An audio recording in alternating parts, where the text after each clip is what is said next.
যে কোনো অনুষ্ঠানই কিন্তু আস্তে আস্তেই শুনতে ভালো লাগে, একবার চলে এলে কিন্তু সেটা আর বেশিক্ষণ থাকে না। এই যেমন আমাদের পৈতে বাড়ি শুরু হলো আর শেষ হলো বুঝতেই পারা গেল না। পৈতে তো শেষ, কিন্তু রায়ানের সাথে তো দেখা করতেই হবে। ও 3 দিন ঘরের বাইরে বেরোতে পারবে না, তাই আমি এখন স্নান টান করে যাচ্ছি ওর সাথে দেখা করতে। আর ও যখন থেকে টাকলু হয়েছে আমার একটাই কাজ ওর টাকে হাত বুলানো। এখন যেহেতু ও ব্রহ্মচারী, তাই এখন শুধু ওর মুখ থেকে বড় বড় ডায়লগটা শুনে নাও।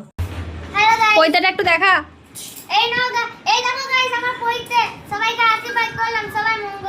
তাও ভালো মুখ থেকে ভালো কথা বলেছে, নাহলে আমরা সবাই আতঙ্কে আছি এই 3 দিন যে ও কোনো আবার উল্টোপাল্টা অভিশাপ না দিয়ে দেয়। যেমন আমাকেই একবার বলে দিচ্ছিল যে তোর কোনোদিনও বিয়ে হবে না। আর এখানে আমি তোমাদের দেখিয়েছিলাম না আগের ভিডিওতে যে আমি 6টা পান নিয়েছি, কিন্তু আমার একটা পান চুরি হয়ে গেছে, আমি খুঁজে পাচ্ছি না। আচ্ছা, তোমাদের কার সাথে এরকম হয় তোমাদের মারা যখন গয়না পরে বা খুলে তখন ওই গয়নাগুলো পরে বসে থাকো? আমি ওরকমটাই করি, আমার হাতের সাইজের থেকে বড় হলেও আমি ওগুলো পরে বসে থাকি। তারপরে সন্ধ্যাবেলা হতেই যেখানে বেঁচে যাওয়া খাবারগুলো রাখা ছিল আমি খাবারের গন্ধে ওখানে পৌঁছে গেছি। এই সন্দেশটা এত ভালো খেতে ছিল, আমি ওখানে দাঁড়িয়ে দাঁড়িয়ে 4টে-5টা খেয়ে ফেলেছি। আর এখানে কিছুটা বাটার পনির বেঁচে গেছিল, আমি কষ্ট করে ম্যানেজ করে নিয়ে এলাম। আর এখানে সব এক লাইন দিয়ে ডাকাতগুলো বড় বড় এসে ওই পনিরের মধ্যে হামলা করেছে, আর পনিরগুলো সব বেঁচে বেঁচে খেয়ে নিয়েছে, আমার জন্য ওই বাটারটা খালি ফেলে রেখেছে। যদিও বা একটু বাটারটা ছিল, বাটারটা শান্তি করে খাচ্ছিলাম, আমার মাসি আবার এসে ওর মধ্যে একটুখানি ভেটকি মাছ আর পাঁপড় ভাজা দিয়ে এমন একটা বিচ্ছিরি কম্বিনেশন বানিয়েছে, ওটা যদি কোনো মানুষ খায় পরের দিনে তার বডিটাই আর পাওয়া যাবে না।